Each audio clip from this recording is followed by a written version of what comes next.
Hi, this is Katie Jarvis with Managing the Mess. I'm a Title I art teacher in Northern Virginia. In this video, we're going to be chatting a little bit about some behavior management things that I've tried that haven't worked and some things that I'm trying out now that I'm having some success with. I think the sign of a good teacher is someone that's continually trying to improve their teaching, trying to reach their students, and adapting to what their students need. With teaching, I think you really need to try out some different things to find out what works best for you. You need to adapt and change.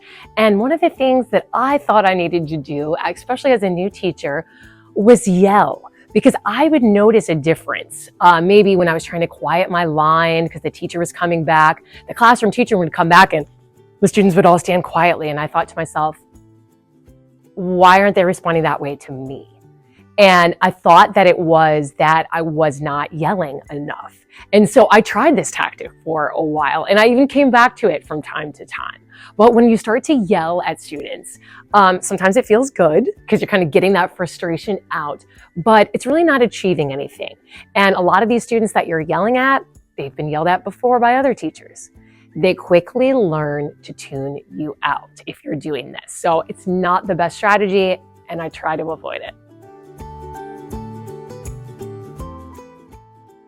Think sheets. I've tried these several times over the years, kind of thinking maybe I just wasn't using the right one or I wasn't using it in the right way. What a think sheet is a form that students fill out about what misbehavior occurred, and it's sort of an apology and accepting of that behavior. And then you take that think sheet and then you share that with the classroom teacher and the parent about what happened in art. Now, what would play out for me is I would have the students move maybe to the corner where I'd have a little desk, and I'd sit them down there with that think sheet.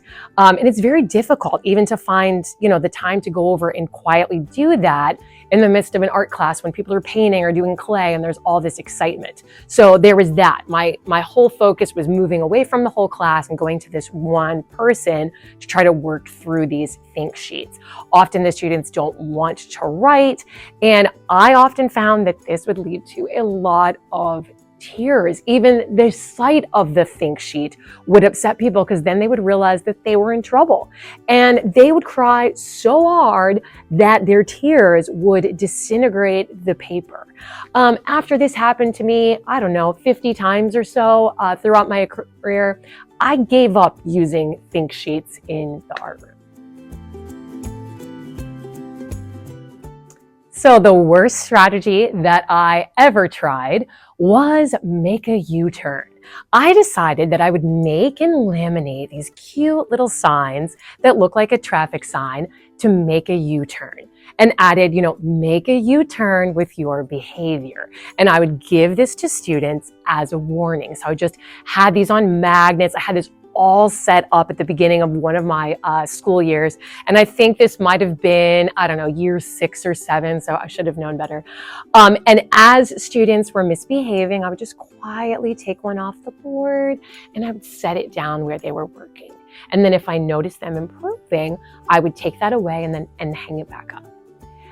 What this did was ignite an anger in students like you can't imagine. It was almost as if I was a police officer giving them a ticket for something that they didn't do or that they felt was really unjust, because their reaction was just to argue and get so very, very upset that they would shut down and stop working on their artwork. So I think I tried this for a few weeks. I'd introduced it at the beginning of the year, but I just let it go because it really wasn't helping me to connect to my students and improve behavior. Power struggles. Getting into an argument with a student where you're saying something and they're saying something back and you're getting angrier and it's just going back and forth and it's going nowhere. From time to time, I still find myself accidentally falling into this trap, but it's something I definitely haven't had any success arguing back with students, and I try to avoid it.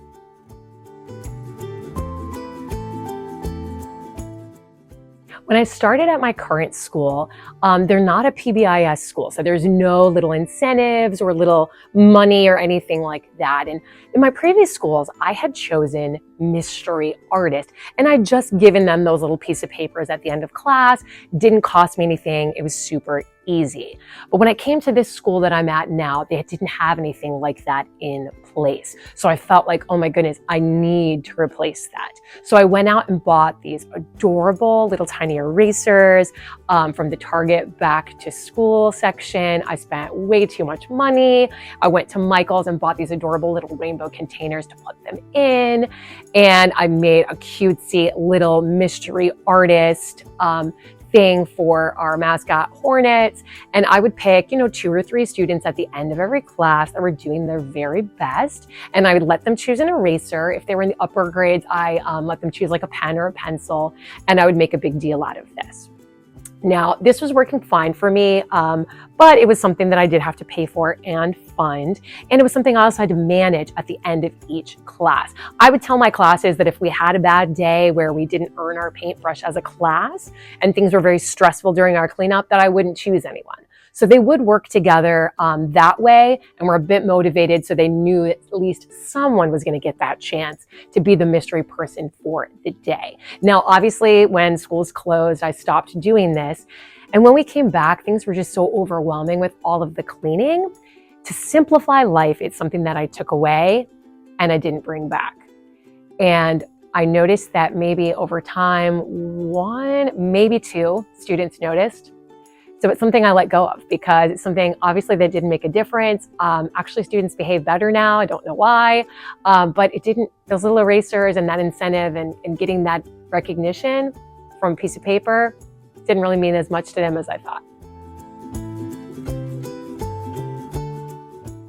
Over the years, I've learned to really not do very many prizes.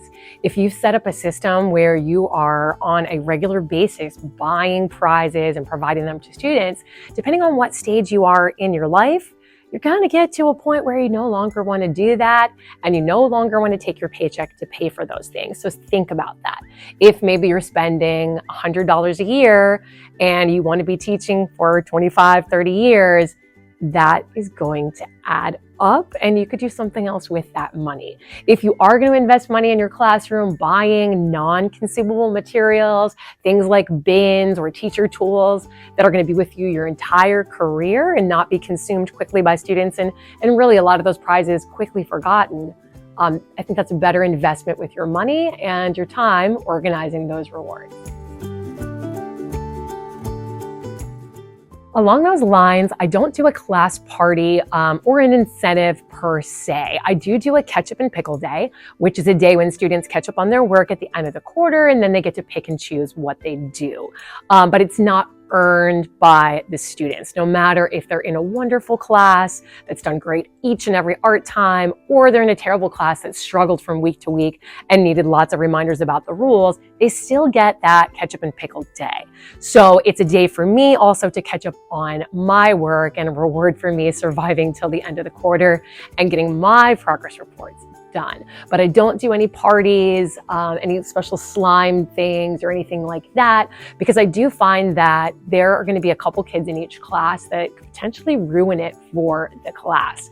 Once you've got a class where that's happening and you've got just a couple of bad apples in there that are, it's good to be bad type of a thing, it's going to bring those students that are high achieving, that do really want to please you, that do want to earn that reward, it's going to bring them down because they're not going to feel like that's something that's achievable by their class, and you're going to see their behavior decline.